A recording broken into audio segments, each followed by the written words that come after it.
నేను ఆకలితో ఉన్నాను, నాకు అన్నం పెట్టారా? దాహంతో ఉన్నాను, నీళ్ళు ఇచ్చారా? రోగినై ఉన్నాను, చూడవచ్చిరా? వస్త్రహీనునై ఉన్నాను, బట్టలు ఇచ్చారా? పరదేశినై ఉన్నాను, నన్ను చేరవచ్చిరా అని ఒకానొక దినం, ఏ దినం అది? రెండవ రాకల్లో క్రీస్తు ప్రభు మత్తయి సువార్త 25వ అధ్యాయంలో తన మహిమతో ప్రభావంతో మేఘారూఢుడై వచ్చి గొర్రెలను మేకలైనటువంటి నీతిమంతుల్ని అనీతిమంతులు వేరుపరిచేటువంటి ఒక సన్నివేశం ఒకటి ఉంది. దాని కొరకే క్రైస్తవుల యొక్క నిరీక్షణ. యేసుక్రీస్తు వారు మరలా వస్తాడు, మరి తన పిల్లలందరినీ కూడా ఆయన గొర్రెపిల్ల వివాహ మహోత్సవానికి తీసుకువెళ్తాడని చెప్పేసి ప్రకటనలో చెప్పబడుతూ ఉంది. నా ప్రియ దేవుని పిల్లలారా, ఈరోజు మనము మానవ రక్షణ ప్రణాళిక గురించి ఆలోచన చేస్తూ ఉన్నాము. రక్షణ అనేది దేనికి? టైము 10 అవుతుంది, ఒక పావర్లో ముగిచ్చేస్తాను. పెట్టావా బాబు? ఇది పెట్టావా? ఇడిపోతున్నా పెట్టా. ఓకే. మానవుల రక్షణ విషయంలో రక్షణ అనేది దేనికి? శరీరానిక ఆత్మక? అక్కడే ఆగింది మన బండి. ఆత్మక రక్షణ. నేను చాలా సందర్భాలు ఆలోచన చేసినప్పుడు నల్లగుంటా కదా, డవ్ సోప్ ఉపయోగించా, ఏమైనా తలబడుతున్నాను. నిజమండి. సంతూర్ సోప్ ఉపయోగించా, లక్స్ ఉపయోగించా, ఎన్ని రుద్దుకున్నా నా రంగు మారట్లేదు. అంటే శరీరానికి మురికి తీసుకోవాలంటే ఏ సబ్బు వాడినా ఉపయోగం లేదని అర్థమైంది. ఇప్పుడు ఏం చేస్తా అంటే స్నానం చేస్తా, మరి స్నానం చేయను అనుకునేది, స్నానం చేస్తా, కానీ పౌడర్ రాసుకోను, ఏం రాసుకోను. దీని గురించి నాకు పెద్ద ఇబ్బంది లేదు. నల్లగొన్నా నా ఎట్టోట నా మావిడి చేసుకుంది, కింద మీద పడి 3 పిల్లలు అన్నాను, 2 పిల్లలు అమెరికా పంపించాను, ఇంకో రెడీగా ఉన్నాడు అమెరికా పోవడానికి. సరే, అయితే శరీరం ప్రాముఖ్యమైందా, ఆత్మ ప్రాముఖ్యమైందా? శరీరానికి రక్షణ కావాలా, ఆత్మకు రక్షణ కావాలంటే ఖచ్చితంగా యేసుక్రీస్తు వారి భూమి మీద ఉన్నప్పుడు చెప్పిన మాటలు నాకు గుర్తొస్తున్నాయి. శరీరము కేవలము నిష్ప్రయోజనము, ఆత్మయే జీవింపజేస్తున్నది. ఈ శరీరానికి ఒకనొక దిన ముగింపు ఉంది. చూడండి, మనం పెంచుకునేటువంటి బర్రెలు గొర్రెలు ఇవి ఉంటాయి కదా, అవి చనిపోతే కనీసం వాటి చర్మాన పనికి వస్తుంది. మనం చనిపోతే దేనికైనా మనకు వస్తుందా? చీ మనిషి అంటే మనిషి 2వ రోజు 3వ రోజు ఎమ్మటే తీసేయాలి, లేకపోతే పురుగు పుడుతుంది, గులగుల పొడుగు పుట్టి మొత్తం తినేస్తుంది కదా. అంటే ఈ శరీరం దేనికి కూడా సొక్క కాదండి, శరీరం రావట్లే, అన్ని ఎముకలు ఉన్నాయి, దానికి రావట్లేదు, సొక్క గుర్తున్నా. శరీరం కేవలము నిష్ప్రయోజనము, కానీ ఈ శరీరాన్ని జీవింపజేసేది ఏంటంట? ఆత్మ. మీకు తెలుసో లేదో, ఆత్మను ఎప్పుడైనా చూసారా? పోనీ ఆత్మలు చూసారా? ఆత్మలు అంటే ఏందిరా? దెయ్యాలరా? చూడలేదు మీరు? మంచిది, చూడమాకండి. చూస్తే మనం దెయ్యాలైపోతాం. చిన్నప్పుడు మా ముసలి చెప్పింది, ముసలి అంటే మా నాయన ముందరే, కాళ్ళు నుండి అనుకుంటారా, తల తిరిగి ఉంటుంది, నోట్లోంచి బాగా పగపగ మంటలు వస్తుంటే కొరివి దెయ్యమని. ఇంకా అసలు ఒకటి రావట్లేదు, వస్తున్నా బాబుది కానీ ఒడిదే ముసలిదారు చెప్పి నన్ను మాయ చేసింది. కానీ సమాజంలో పడుకున్నాను నేను. ఎందుకు? ఈ ఆత్మ జీవింపజేస్తుంది, శరీరం కేవలం నిష్ప్రయోజనం. క్రీస్తు ప్రభు చెప్పాడు, దేహాన్ని చంపువానికి భయపడుకుడు కానీ ఆత్మను దేహమును నరకములో పడవే చేసేవానికి మిక్కిలి. ఆమె అర్థమవుతుంది పెద్దమ్మ? నువ్వు ఎంతకాలం బతుకుతావు నేను చెప్పలేను, పోనీ నేనెంతకాలం బతుకుతావు నేను చెప్పలేను, కానీ నీలో ఉన్నటువంటి ఆత్మ చాలా విలువైంది. ఎంత విలువైందంటే, ఒకడు సర్వలోకమును సంపాదించుకొని తన ఆత్మను పోగొట్టుకుంటే వానికి ఏం ప్రయోజనం? లూకాసు వార్త 16వ ఒక ధనవంతుని చూస్తాము. ధనవంతుడు ఎలాంటివాడంట? ఆ సంవత్సరం బాగా విస్తారమైన పంట పండింది. నేను రిఫరెన్స్ చెప్పట్లేదు, చెప్తే బుక్ చూస్తే టైం వేస్ట్ అయింది, నోటితో చెప్పేస్తున్నా. ధనవంతుడు విస్తారమైన పంట పండింది. తన కొట్లన్నీ కూడా పడగొట్టేసి వాటిలో పెద్ద పెద్ద కొట్లు అంటే మీకు తెలుసా? FCI, food corporation of India కర్మాగారాలు కట్టించుకున్నాడు. పండిన పంటనంతా దాంట్లో దాచుకున్నాడు. ఇక పడుకున్నాడు, కాలు మీద కాలు వేసుకొని మంచం మీద పడుకొని ఆకాశంలో నక్షత్రాలు వస్తున్నాడు. ఏదో ఇమాజిన్ చెప్తున్నా. నా ప్రాణమా, అనేక సంవత్సరాలకు విస్తారమైన పంట పండింది. ధనవంతుడు ఏమనుకుంటాడు? నాకేంటయ్యా, 4 ఇళ్ళు ఉన్నాయి, 3 ఎకరాల పొలం ఉంది, 3 పిల్లలు ఉన్నారు, ఒకే భార్య ఉంది. ఒక భార్యనా? ఒక్క భార్య ఉంది. కాబట్టి నాకేంటి అన్ని ముడుచుకుంటా ఒక్కోసారి. ఇవన్నీ ఎవరు ఇచ్చారు? నేను సంపాదించలే, నా దేవుడు ఇచ్చాడు. అలాగనే ఆనాడు కూడా ధనవంతుడు అనుకున్నాడు, నా ప్రాణమా అనేక సంవత్సరాలకు విస్తారమైన ధనం సమకూర్చుకున్నాను అని ప్రాణంతో చెప్తున్నాను. ప్రాణం అంటే ఏంటి? It is nothing but Saul, ఆత్మ అన్నట్టు. ఏమంటున్నాడు? నా ప్రాణమా తినుము తాగుము, సుఖించము. ఎంజాయ్ ఎంజాయ్, సిట్టింగ్ అయ్యి గుంజు మందు చెయ్య అని అనుకుంటున్నాడు. పాపం దేవుడు అంటే ఓరి ఫుల్ అనట, ఓ వెర్రివాడా, ఈ రాత్రి నీ ప్రాణం అడుగుతున్నాను, నువ్వు సంపాదించినవని ఎవనవుతాయి? రాజుల సొమ్ము రాళ్ళపాలంట. తెలుసా మీకు? ఇప్పుడు భారతదేశాన్ని పరిపాలన చేశారు రాజులు, ఆ తర్వాత నవాబులు పరిపాలన చేశారు. వారి దగ్గర లంకె బిందులు ఉన్నాయి చాలా, మీకు తెలుసా? గుళ్ళలో దాచిపెట్టారు. ఆ మధ్య కూడా బయటకు వచ్చింది. కానీ వాళ్ళు అనుభవించారా? సరే, వాళ్ళు ఎందుకు? గ్రీకు దేశాధినేత ఎవరైనా అలెగ్జాండర్ ప్రపంచం మొత్తం గడగడలాడించాడు 33 సంవత్సరాల వయసులోనే. భారతదేశానికి వచ్చి పురుషోత్తం మీద ఓడిపోయాడు. పురుషోత్తం యొక్క శౌర్య బలానికి తట్టుకోలేక, అరే బాబు నీతో యుద్ధం చేయలేను, వెళ్ళిపోతానని భారతదేశం పెట్టి వెళ్ళిపోయాడు. అనేక యుద్ధాలు చేశారు కాబట్టి దేహాన్ని మొత్తం కూడా కత్తిగాట్లు పట్టాయి. కత్తిగాట్లు పడితే ఏమొస్తుంది? టెట్వాక్ చేయించుకోవాలి. టెట్వాక్ చేయించుకోవాలి ఏమొస్తుంది? ధనుర్వాతం వస్తుంది. ధనుర్వాత రోగం వచ్చింది. ప్రపంచంలో ఉన్నటువంటి అనేక పెద్ద పెద్ద డాక్టర్లను పలుచుకొచ్చుకున్నాడు. నా ప్రాణాన్ని బతికించండి, నన్ను బతికించండి, మీకు కావాలంటే ధనం ఇస్తా, వజ్రాలు ఇస్తా, వరాలు ఇస్తా, అది ఇస్తా, ఇది ఇస్తా అంటే పాపం అప్పట్లో వైద్యుడు ఎవరండి? వైద్యుడు ఈయన. బైబిల్ కాదు, బైబిల్ పక్కన పెట్టాగా ఈయన డాక్టర్ లేడు. ఆయుర్వేదంకి మూల పురుషుడు పితామహుడు ఎవరు? చరకుడు. Thank you my dear friend. చరకుడు మంచి మంచి వైద్యం చేస్తే చరకుడు వైద్యం కూడా పనిచేయలేదు. ఎందుకని? దేహం అంతా ధనువాతం వచ్చింది. మంచి యంగ్ అండ్ డైనమిక్ టైంలో చనిపోయాడు. ఆయన పిలిచాడు, ప్రపంచంలో ఉన్నటువంటి వైద్యం చేస్తాను. వాళ్ళ వల్ల ఏం కాలేదు, త్వరలో చచ్చిపోతాడని అర్థమైపోయింది. 33 సంవత్సరాలు చనిపోయాడంటే అంతకంటే నీచమైనటువంటి చావు ఉందా? లేదు. గొప్ప పేరు పొందినటువంటి అలెగ్జాండర్, ఆయన 3 కోరికలు మిగిలాయి. ఏం కోరికలు తెలుసా? నేను చనిపోతాను, నాకు అర్థమైపోయింది, నా దేహంలోంచి ఆత్మ వెళ్ళిపోయింది. ఏమంటాడు? మన్నైన వెనకటి వెళ్ళి మట్టికి చేరును, ఆత్మ దాన్ని దయచేసిన దేవుని వద్దకి మరలిపోవును. కీర్తన 91 నరులారా తిరిగి రండి, దేవుడు ఏం చేస్తున్నాడు? పిలుస్తున్నాడు. దేన్ని? ఆత్మను. మనం కూడా వెళ్ళవలసిందే. మన తల్లిదండ్రులు, మా నాన్నగారు 22 సంవత్సరాలు అయింది, కుక్కల సల్మాన్ గారు. మా అమ్మ చనిపోయి 14 సంవత్సరాలు అయింది. నేను కూడా ఒక వెళ్తాను వాళ్ళ దగ్గరికి. నమ్ముతున్నారా? ప్రతి నేత్రం కూడా చూస్తుందంట. మన తాత ఆదా మొదలుకొని అందరినీ కూడా అందరూ చూస్తారు. యేసుక్రీస్తు వారు కూడా, ఆయన పొడిచిన వారు కూడా యేసుక్రీస్తుని చూస్తారంట. ప్రకటన 1 తెలియబడుతుంది. అంటే నా నిరీక్షణ ఏంటి అంటే, చనిపోయిన వారందరం చూస్తాము. కానీ చనిపోవడానికి సిద్ధంగా ఉన్నట్టు నువ్వేం చేయాలంటే, దేన్ని రక్షించుకోవాలి? ఏం రక్షించుకోవాలని చెప్పాడు ఇప్పటిదాకా తమ్ముడు? ఆత్మ రక్షించుకోవాలి. ఎందుకు ఆత్మ రక్షించుకోవాలి? కంటికి కనపడదు కదా. నేను ఒక అబ్బాయిని అడిగా, ఆత్మ అంటే ఎలా ఉండదన్నా. ఆత్మ అంటే ఇలా చెప్పాగా అలా ఉండదు. అది కాదురా బాబు, ఆత్మను కంటితో చూడలేము, తూయలేము, పట్టుకోలేము. కానీ మనం సేవించే దేవుడు ఏమైనాడు? యోహాను సువార్త 4:24 దేవుడు ఆత్మ కనుక ఆయన ఆరాధించేవారు ఆత్మతో సత్యంతో ఆరాధించాలి. మనం అది పక్కన పెట్టి మత్తయి సువార్త 15:7-9 ప్రకారంగా, వేషధారులారా, ఈ ప్రజలు తమ పెదవులతో నన్ను కనపరచదు కానీ వారి హృదయము దూరంగా. ఎందుకని? మనుషులు కల్పించిన పద్ధతులు, దైవోపదేశములని చెప్పుచు నన్ను వ్యర్థంగా ఆరాధిస్తున్నారు. కానీ తండ్రిని దేవుడిని గురించి యేసుక్రీస్తు వారు సమరయ స్త్రీతో చెప్పాడు. అదొక్క సన్నివేశం చెప్పి మమ్మల్ని భోజనాన్ని పంపిస్తారు. యేసుక్రీస్తు వారు సుకార్ అనేటువంటి ఊరికి వెళ్ళాడు.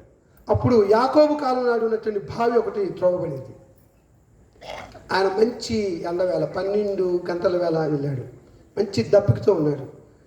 ఆ బావి ఏమో చాలా లోతైంది, చేదుకోవడానికి ఏం లేదు, చేతాలు లేదు. ఈ టైంలో సమరయుల ప్రాంతం నుంచి ఒక సమరస్త్రీ వచ్చింది.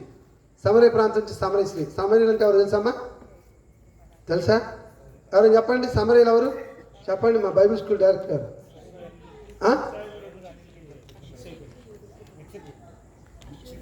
ఇజ్రాయెల్కి అన్యులకు పుట్టిన జాతిని సమరయులు అంటారు. సంకర జాతి అంటాం కదా, వాళ్ళకి పుట్టిన వాళ్ళని సంకర జాతి అంటాం మనం జనరల్గా.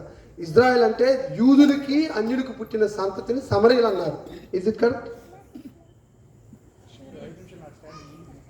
I never give the yes, it is correctly. అన్యులకి యూదులకు పుట్టిన సంతతి సమరయులు. నేను చదివేలేండి.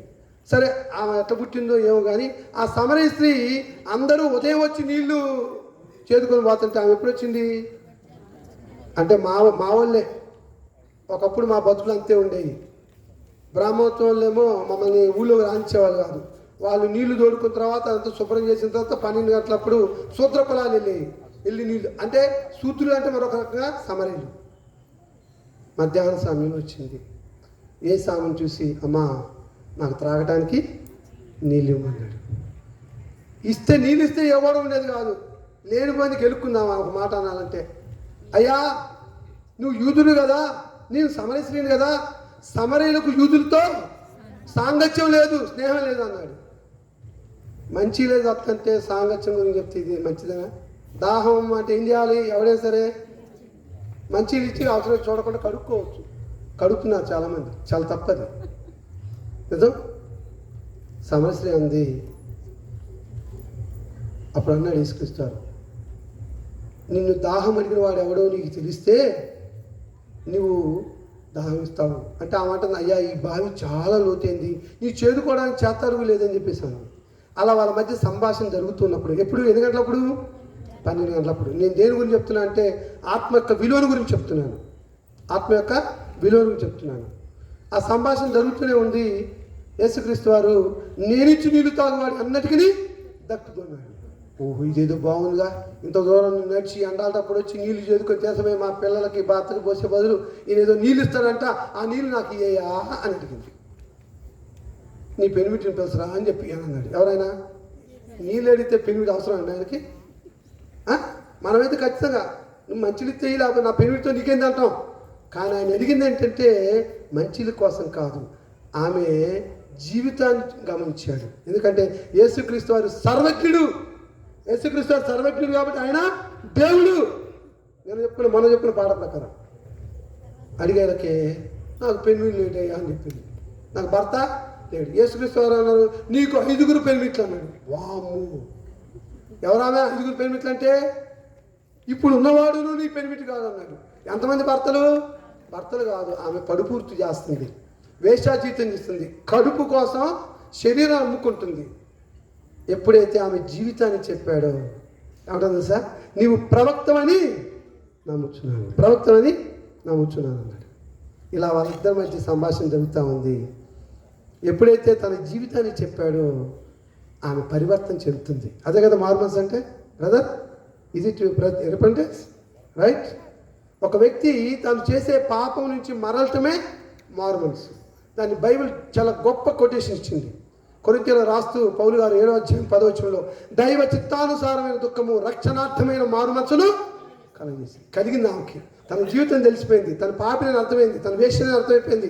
యేసుక్రీస్తు వారు ఈమె వేశ్యని చెప్పాడు. వేశ్యని చెప్తే ఎవరైనా ఒక వేశ్యని వచ్చి అక్కని పిలుస్తారా, అమ్మాని పిలుస్తారా? నా జీవితంలో జరిగిన సంఘటన చెప్తాను. మా ఇంటి పక్కన ఒక ఆమె ఉంది. ఆమె కొంచెం భర్త లేకపోయినకే కొంచెం వేరే భర్త ఉంటుంది, వేరే పురుషులతో ఉంటుంది. మా అమ్మ ఏంటంటే మేము ఎదుగుతూ ఉన్నాం. ఆ రాంబాయి గారు మామూలు మనిషి కాదు. ఎవరు వచ్చినా అక్క చెల్లి అని ఉంటుంది. నీ మంచిగా కాదు, నువ్వు పట్టుకుని అమ్మ అక్క నేను అన్నపోలేదు. లేదు నాన్న, ఆమె పరిస్థితులు అలా చేసే కానీ నీ మనసు అలానే ఉండాలి. అమ్మని పిల్ల అక్కని పిలవంది. నాకు అర్థం కాలే వయసులో. ఆ మంచిది కాదు కాబట్టి నేను అక్క పిలవని చెప్పి ఇంట్లోంచి బయటకు వచ్చాను. కానీ నా ప్రియమని పిలిచాను తెలుసా, అమ్మా ఏమన్నాడమ్మా? ఒక వేశ్యను పట్టుకుని ఏమని పిలిచాడు? అమ్మా ఒక కాలం వస్తున్నది అంటే అప్పుడు ఏం జరిగిందంటే సంభాషణ, అయ్యా మా పితరులు పర్వతాల మీద ఆరాధించారు, మీరు ఆరాధించవలసిన స్థలము యెరూషలేములో ఉన్నదని చెప్తారని చెప్తూ ఉంటే, అమ్మా ఏమంటాడు? ఒక వేశ్యను పట్టుకుని ఏమంటాడు యేసుక్రీస్తు? అమ్మా ఒక కాలం వచ్చుచున్నది, ఆ కాలమున యెరూషలేములో పర్వతాలలో తండ్రిని ఆరాధించరా అని చెప్పాడు. తండ్రిని ఆరాధించరని చెప్పారు. యోహాను సువార్త 4వ అధ్యాయం 20వ వచనం ఉంటుంది. 21వ వచనంలో తండ్రిని ఆరాధించేవారు ఎలా ఉండాలి? ఆత్మతోనూ సత్యంతోనూ ఆరాధించే కాలం వస్తూ ఉన్నదని చెప్పాడు. చెప్పి దేవుడు ఏమై ఉన్నాడో రివీల్ చేస్తున్నాడు, ప్రత్యక్షమిస్తున్నాడు. నేను సేవించే దేవుడు, మీరు సేవించే దేవుడు, మనం సేవించే దేవుడు ఎవరంట? ఆత్మ ఉన్నాడు. The God is spirit. దేవుడు ఆత్మ కనుక ఆయన ఆరాధించేవారు ఆత్మతోనూ సత్యంతోనూ ఆరాధించాలి. అది నిజమైన ఆరాధన. ఆత్మతో ఆరాధించాలి. ఎలా ఆరాధిస్తావు? ఆత్మని నువ్వు చూడవు కదా, ఎలా ఆరాధిస్తావు? ఈ రాత్రికాల సమయంలో నీ ఆత్మలో ఉన్నటువంటి భాగం నీకు తెలియాలి. ఆత్మలో 3 రకాల భాగాలు ఉన్నాయి. 1 హృదయము, 2 మనస్సు, 3 మనస్సాక్షి ఉన్నాయా? ఈ 3టికి కెప్టెన్ ఎవరంటే ఆత్మ.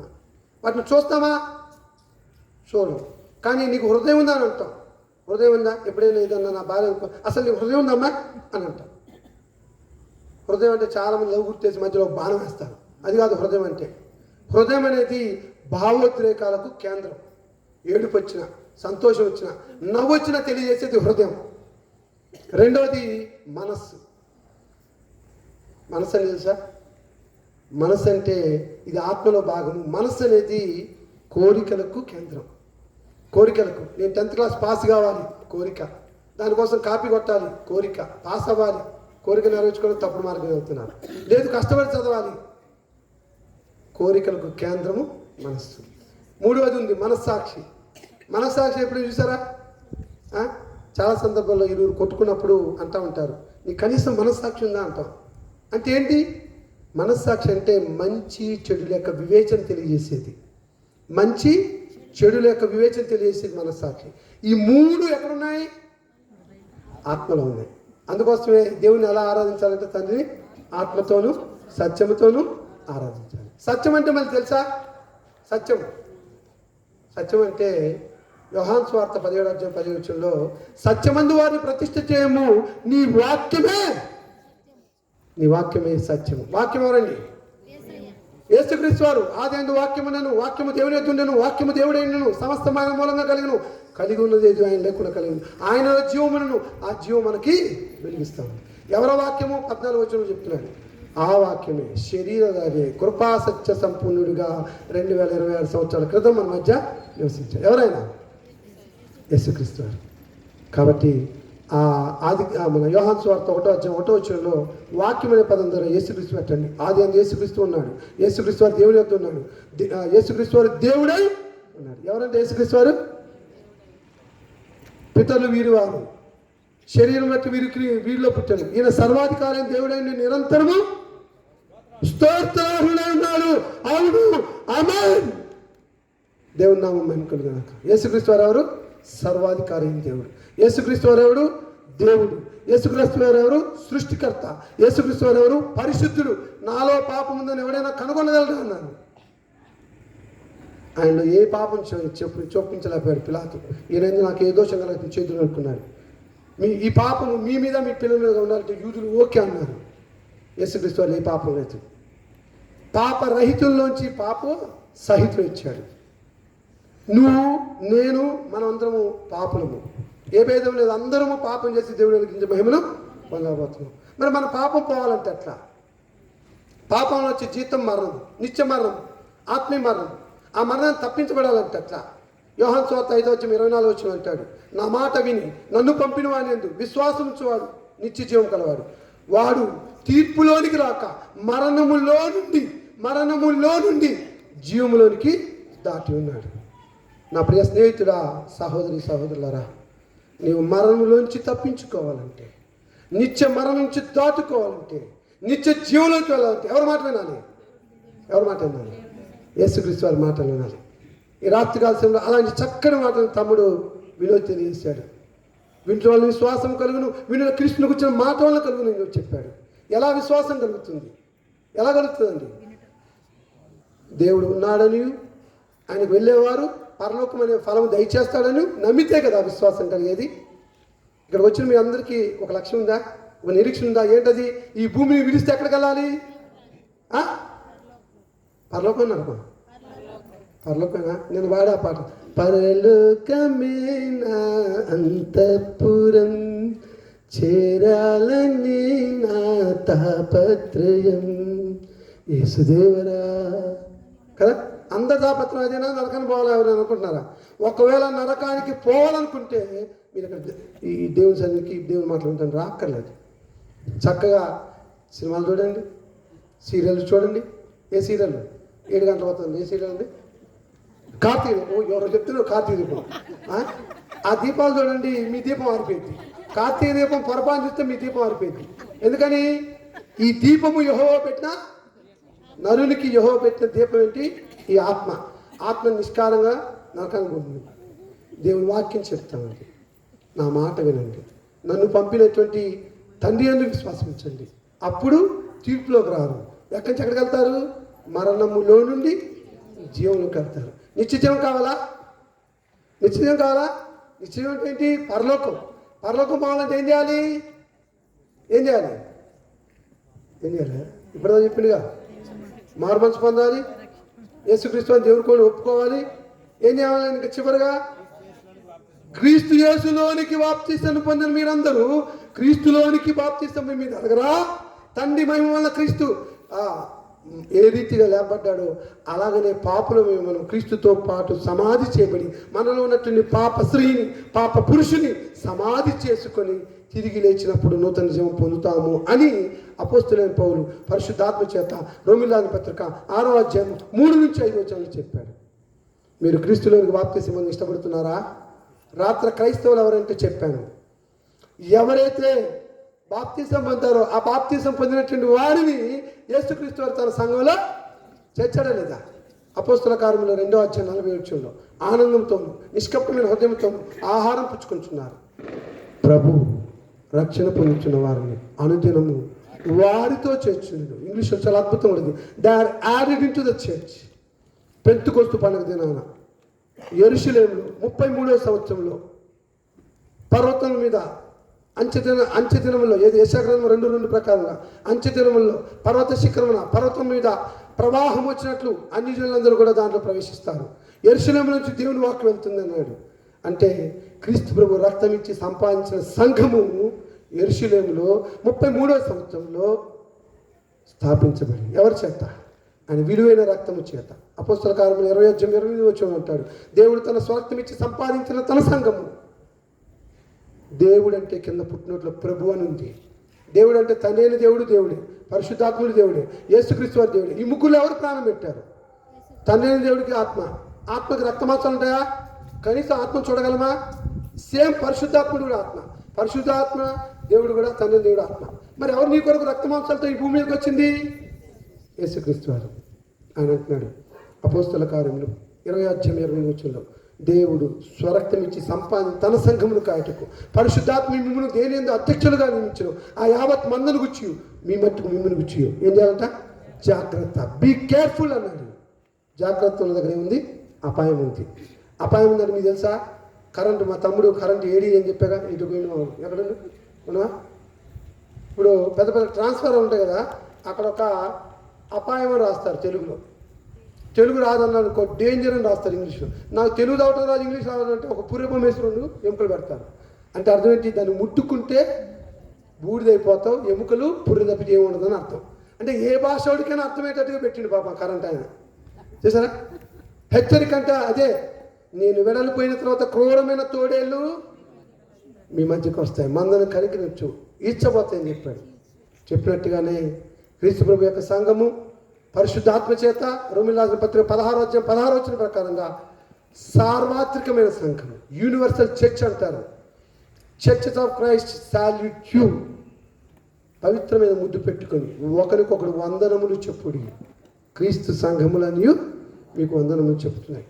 బైబిల్లో ఉన్నటువంటి ఏకైక సంఘము, యేసుక్రీస్తు వారి చేత వాగ్దానం చేయబడిన సంఘము, యేసుక్రీస్తు వారి యొక్క రక్తం చేత కట్టబడిన సంఘం ఏదైనా ఉంది అని అంటే అది దేవుని సంఘము, అది జ్యేష్ఠుల సంఘము, అది అపోస్తులు నచ్చిన సంఘము. దాని పరిశుద్ధాత్ముడు ఏమని పేరు పెట్టాడు?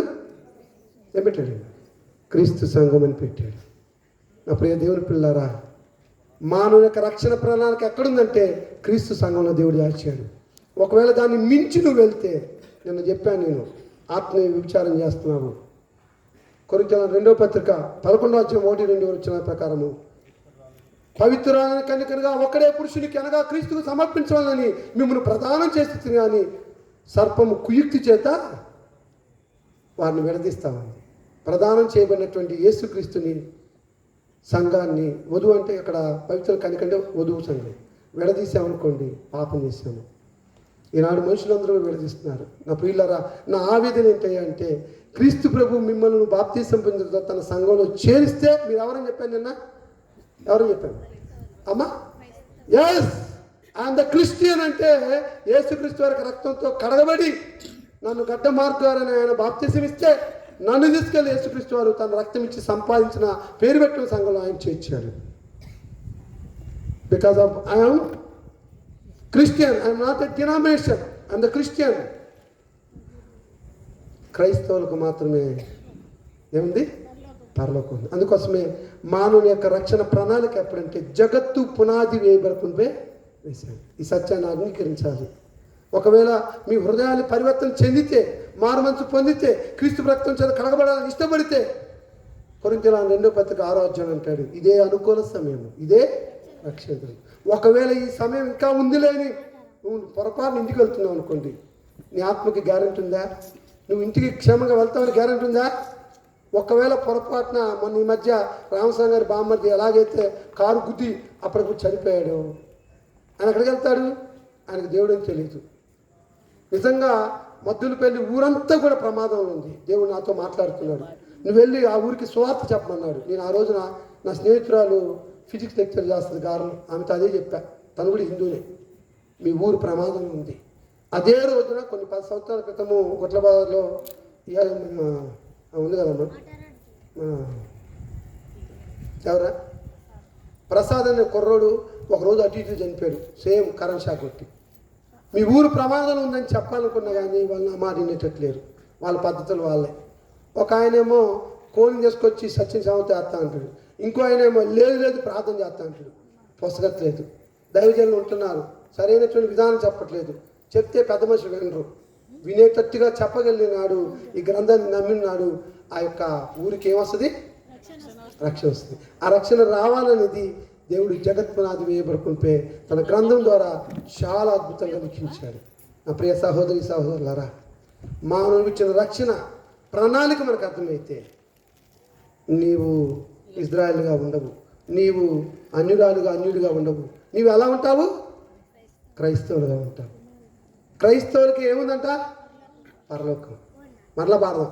పరలోకమేన అంతఃపురం చేరాలని నా తాపత్రయం. పరలోకాన్ని నేనే మాత్రం కాదు, రోమిలాది పత్ర 10:1 చెప్పిన రీతిగా పౌలు గారు అంటాడు. ఏమంటాడండి?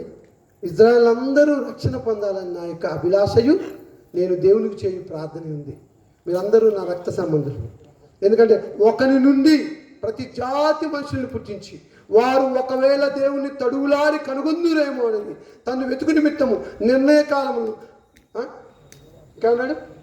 పొలిమేరను ఏర్పాటు చేశాడు. ఆయన ఎవరికి దూరంగా ఉండేవాడు కాదు. అయ్యా అంటే రానా అని చేతులు దాస్తాడు. నేను పాపినయ్యా అంటే నీ పాప నా భుజం మీద వేసుకొని నేను మరణిస్తానంటాడు. అలా మరణించి తిరిగి లేచి నిన్ను జీవింపజేయటానికి మన రక్షకుడైనటువంటి ప్రభువు ఈ లోకానికి వచ్చాడు. ఈ రాత్రికాల సమయంలో ఆయన రక్షణ మార్గాన్ని అర్థం చేసుకోండి. సువార్తను వినండి. సువార్త ద్వారానే రక్షణ ఉందని తెలుసుకోండి. నమ్మి బాప్తిసం పొందినవాడు రక్షింపబడింది, నమ్మని వానికి శిక్ష. మీ అందరూ ఈ సువార్త ద్వారా రక్షణ పొందాలని, ప్రభు యొక్క రాజ్యంలో చేర్చబడాలని, మనం ఈ బొందిలో ఈ ప్రాణము ఈ దేహంలోంచి అంటే ఆత్మ వెళ్ళిపోయిందంటే ఆత్మ ఎక్కడికి వెళ్ళాలి? పరదేశకి వెళ్ళాలి మొట్టమొదటిగా. ఎందుకంటే క్రీస్తు ప్రభు రెండవ రాలేదు కదా. చనిపోయినటువంటి లాజరు చనిపోయిన తర్వాత ఎక్కడికి వెళ్ళాడు? పరదేశకి వెళ్ళాడు. మన ఆత్మలన్నీ కూడా చనిపోతే పరదేశకి వెళ్ళాలని, ఆ తర్వాత క్రీస్తు ప్రభు యొక్క రాకల్లో ఎత్తబడేటువంటి వారిగా పరలోకంలో ఉండాలని మిమ్మల్ని అందరినీ ప్రేమపూర్వకంగా కోరుకుంటూ చివరిగా ఒక ఆహ్వానం. ఏంటి ఆహ్వానం? గ్రేట్ కాల్ అంటారు. ప్రయాసపడి భారం వచ్చిన సమస్త జనులారా నా ఎద్దుకు రండి, నేను మీకు మీ పాపం నుంచి విశ్రాంతి ఇస్తున్నాను. ఈ భూమి మీద ఉన్నటువంటి ఏ దేవుడు కూడా ఈ పిలుపు ఇవ్వలేదు. ఆ పిలుపుకి ఇష్టపడుతున్నావా? రండి. ఇష్టపడినట్లయితే తల వంచుని ప్రార్థన చేసుకుని ముగించుకుంటాము. ప్రార్థన చేసుకుందాం. మిక్కిలి పరిశుద్ధులైన తండ్రి, మీ ఘనమైన నామం బట్టి మీ స్థుతులు చెల్లిస్తూ ఉన్నాము. మీ మట్టి వారం ఎన్నికలేంటి మమ్మల్ని మీరు ఏర్పాటు చేసుకొని మీ కుమారుడైన క్రీస్తు ద్వారాను పరిశుద్ధాత్మ ద్వారాను మీ రక్షణ ప్రణాళికలో నన్నును నా కుటుంబమును మేము నడిపిస్తున్న సంఘమును ఈ లోకంలో అందరినీ మీరు ఏర్పాటు చేసుకున్నందుకు ఇది ఈనాడు చేసిన ప్రణాళిక కాదు, కానీ జగత్తు పునాది వేయబడి కొనిపోయి క్రీస్తులో ఏర్పాటు చేశారని తెలియజేశారు. కనుక ఆ ప్రణాళికలో ఇక్కడ చేరుచిన వారందరినీ కూడా మీరు ఏర్పాటు చేసుకోమని ప్రార్థన చేయొచ్చు. ఈ మాటల చేత నన్ను హెచ్చరించుకుంటూ చేరవచ్చిన బిడ్డలు హెచ్చరిస్తూ చాలా సమయమైంది తండ్రి. వారు వెళ్ళేటప్పుడు రక్తహస్తాలతో వారికి ఉన్నటువంటి పాపమును బరువుగా మోసుకుని వెళ్ళటం కాదు, కానీ ఆ పాపాన్ని యేసుక్రీస్తు వారికి భుజాలపై వేసుకొని ఆయన రక్తం చేత కడగబడి పరిశుద్ధపరచబడి క్రైస్తవులుగా మార్చమని ఈ విజ్ఞాపనలు యేసుక్రీస్తు వారి పరిశుద్ధమైన నామంలో మిక్కిలి వినయంతో అడిగి వేడుకుంటున్నాము తండ్రి. ఆమేన్. ఈ సందర్భంలో మరి ఖమ్మంలో చేరొచ్చినటువంటి వారిలో సువార్థికులు కుక్కల కోటేశ్వర గారు, ఆయన కేకేరావు మార్క్ అంటారు, వారు వచ్చి ముగింపు ప్రార్థన చేస్తారు. మనందరం ప్రార్థన చేసుకున్న తర్వాత ఈరోజు మీ అందరి కోసమని ప్రత్యేకంగా మా అక్క సుభద్రక్క మధ్యాహ్నం బైబిల్ క్లాస్ కోసం 50 మందికి భోజనం తెచ్చింది చికెన్ తోటి. సాయంత్రం కుక్కల రామారావు గారు వాళ్ళ అమ్మాయి అమెరికాలో ఉంది, నా బిడ్డ కష్టపడింది 10,000 వచ్చినాయి చికెన్కి ఇమ్మన్నారు. ఈ 2 కుటుంబాలకు కూడా ఈ సందర్భంగా ప్రత్యేకమైన వందనాలు తెలియజేస్తున్నాము. ఈ ప్రార్థన అనంతరం భోజనం చేసి మీరు మీ గృహాలకి క్షేమకరంగా వెళ్ళాలని ప్రార్థన చేస్తాము. దయచేసి అలా ఉన్న పరంగా తల వంచండి. అన్నయ్య ప్రార్థన చేసి నడిపిస్తాడు. ప్రభు నామంలో కూడి వచ్చినటువంటి దేవుని బిడ్డలందరికీ మన ప్రభువును రక్షకుడైనటువంటి యేసుక్రీస్తు నామంలో వందనాలు తెలియజేస్తున్నాము. సహోదరులు కేఎస్ పాల్ గారి యొక్క కార్యక్రమాలన్నీ కూడా చాలా అద్భుతంగా మరి నిర్వహించబడటాన్ని చూసినప్పుడు సంతోషంగా ఉన్నది. అయితే మరి యాక్చువల్గా ఈ జీల్ అనేటువంటిది మామూలు జీలు కాదు. ఆయనకి దేవుడు ఆ యొక్క జీలును, ఆ యొక్క సామర్థ్యాన్ని, శక్తిని వారికి ఇవ్వటం చాలా సంతోషంగా ఉంది. ఉదయం నేను ఎప్పుడు చూసి ఆ యొక్క వాట్సాప్ ఓపెన్ చేసి చూసినా మెసేజ్ వస్తూనే ఉంటుంది. బాత్రూమ్ పోయి వచ్చి చూద్దామని చెప్పి ఫోన్ ఓపెన్ చేస్తే మెసేజ్ వస్తూనే ఉంటుంది. ఈ పలానా రోజు మీటింగు, పలానా చూడబోతున్నాం, పలానా చూడబోతున్నాం అని చెప్పి అందిస్తూనే ఉంటారు. అదే నేను చెప్తున్నా, దాన్ని ఎక్స్ప్లెయిన్ చేస్తున్నా. సో మరి సహోదరులు చాలా ఆసక్తితో ఈ యొక్క కార్యక్రమాలను చేస్తున్నారు. మరి ఇటు కార్యక్రమాలన్నింటినీ కూడా దేవుడు దీవించాలని, మనందరినీ కూడా దేవుడు దీవించాలని ఒక చిన్న ప్రార్థనతో ఈ యొక్క కార్యక్రమాన్ని మనం ముగించుకుందాం. అందరు కళ్ళు మూసుకుంటే ప్రార్థన చేద్దాం. పరలోకంలో నివాసం చేస్తున్న ప్రేమ కనికరమ కలిగినటువంటి మా నీతి గల గొప్ప తండ్రి, మీకు స్తోత్రాలు. మీ కుమారుడైన యేసుక్రీస్తుని బట్టి, ఆయన చేసిన కలువరి త్యాగాన్ని బట్టి మిమ్మల్ని ఎంతగానో స్తుతిస్తున్నాం, పొగుడుచున్నాం, గణపరుచున్నాం. మా తండ్రి, ఈ యొక్క ప్రాంతంలో ఆయా ఆత్మలను సమకూర్చి మీ యొక్క రక్షణ మార్గాలను మా తండ్రి మరి మీ యొక్క ఆత్మలకు మీరు అందిస్తున్నందుకే మీకు స్తోత్రాలు, స్తుతులు చెల్లిస్తూ ఉన్నాం. మరి ఇట్టి కార్యాల్లో సాధారణంగా మా తండ్రి మీ యొక్క బిడ్డ సహోదరులు కేఎస్ పాల్ గారిని, వారి కుటుంబాన్ని మీరు వాడుకుంటున్నందుకే మీకు ఎంతగానో స్తుతులు చెల్లిస్తూ ఉన్నాం. ప్రత్యేకంగా మా తండ్రి ఇట్టి వాంఛ ఆసక్తిని మీరు దీవించండి. మా తండ్రి, పౌలు ఏ విధంగా అయితే తాను ఆసక్తి కలిగి మరి అనేక శ్రమలు అనుభవించి అనేక సమస్యలతో ఈ భూ పోరాటంలో మా తండ్రి ఆయన పోరాటం చేసి కూడా మా తండ్రి తన పరుగును తుదముట్టించి విశ్వాసాన్ని కాపాడుకొని మరి తనకి ఇవ్వబడిన ఆ యొక్క పరుగుని మరి ముగించగలిగాడో అదేవిధంగా మరి ఇటు కార్యాలలో మేమందరం కూడా, మరి సహోదరు పాలు గారి కుటుంబం కూడా, మరి సహోదరులు అందరం కూడా ఇటు కార్యాల్లో పాలు పొందినట్లు మేము కూడా ప్రయాసపడినట్లుగా దీవించగలని ప్రార్థన చేస్తూ ఉన్నాం. మా తండ్రి, మరి ఇక్కడ కూడి వచ్చిన ప్రతి కుటుంబాన్ని, ప్రతి ఆత్మను, ప్రతి బిడ్డను మీరు దీవించి వద్దుల చేయండి. మరి గత 3వ రోజుగా అనగా 3 రోజులుగా జరుగుతున్నటువంటి సత్య సువార్త సభలను మీరు దీవించారు. అనేక మంది మరి ఇక్కడ కూడి వచ్చారు. కొంతమంది నాయకులు కూడా వచ్చారు తండ్రి. మరి నాయకులను సన్మానించడం అనేటువంటిది మీరు సూచించినటువంటి సూచన అయినటువంటి విషయాన్ని మేము నమ్ముతూ ఉన్నాం. ఎందుకంటే కలిగి ఉన్నటువంటి అధికారములన్నీ మీ వలన కలిగాయి. మీరు లేకుండా ఏ అధికారం కూడా కలగలేదనేటువంటి విషయాన్ని మేము నమ్ముతూ ఉన్నాం. మా తండ్రి, మరి కూటముల అనంతరము జరగబోతున్నట్టు కార్యాలను, మరి ప్రయాణాలను దీవించండి.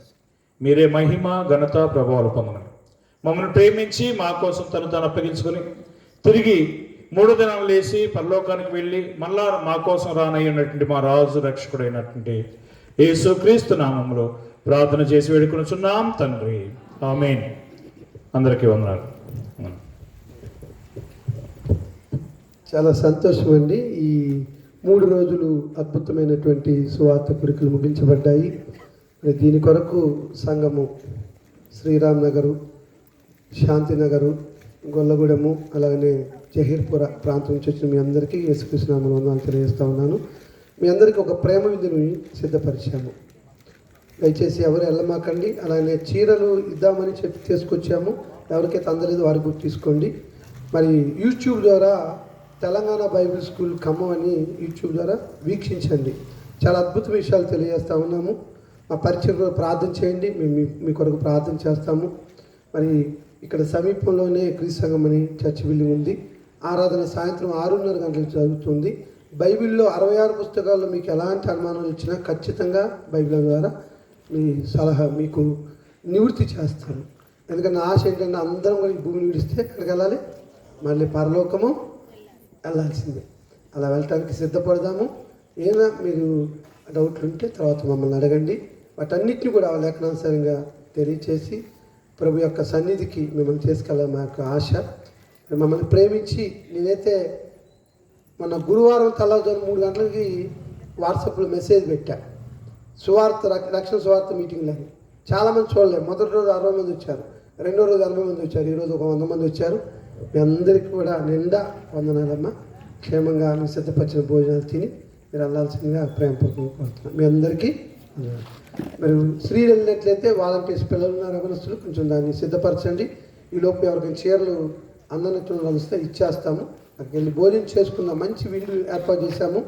మా సుభద్రక్కను, రామారావు కుటుంబము మరి వాళ్ళంతో ప్రయాసతోటి మరి అట్టి పరిచయం పాల్గొన్నందుకు కానీ వారందరికీ వందనాలు. వాస్తవంగా ఈరోజు కానుకలు వసూలు చేయాలనుకున్నా కానీ మిమ్మల్ని చూస్తే కానుకలు పట్టా పొట్టు కావట్లే. నేను పెట్టుకుంటానండి. వందనాలు మీ అందరికీ.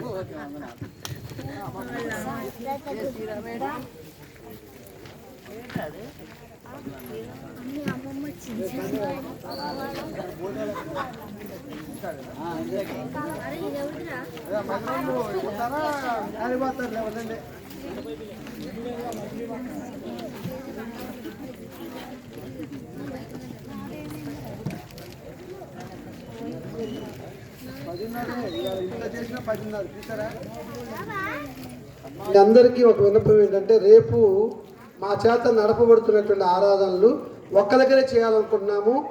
అమ్మా చెప్పండి వాళ్ళకి, నేను వాట్సాప్లో పెడతాను. ఇదంతా సర్దుకొని రేపు 7 గంటలు చేసి నాకు ఇప్పటికి 3 రోజుల్లో నేను పనుకుని 6 గంటలే, 3 రోజులు 36 గంటలు పై 6 గంటలే పడుకున్నాను. కొంచెం రెస్ట్ తీసుకొని 10:30కి జహీర్పుర క్రీస్తు సంఘం దగ్గరికి ఆరాధనకు అందరు రావాలని కోరుతున్నాను. దయచేసి 7:30 పోయమాకండి, 10:30 కూడుకుందాము. ఈ ఒక్క వారమే దయచేసి అర్థం చేసుకుంటారని మిమ్మల్ని అందరినీ ప్రేమపూర్వకంగా కోరుతున్నాను.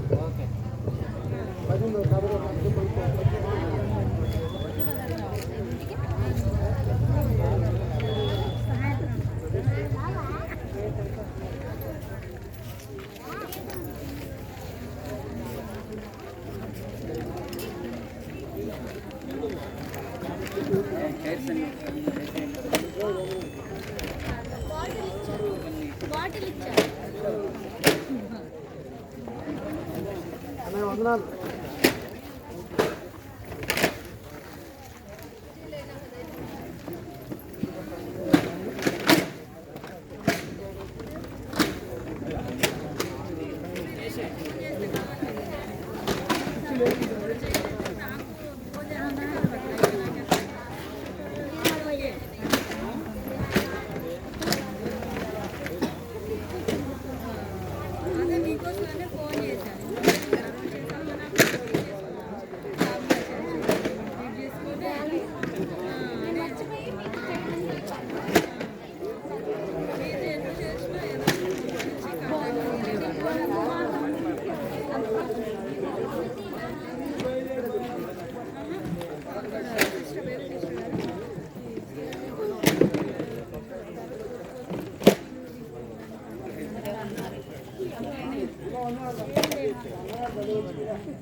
ఎక్స్ప్రెస్లే 10:30 పోయించామే, 10:30 పోతే లేదుగా.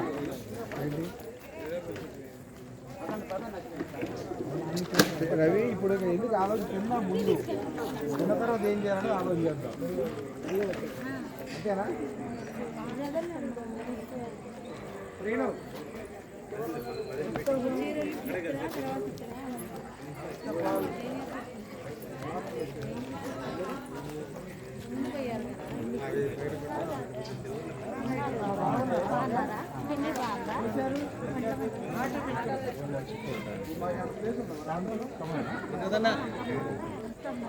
అదే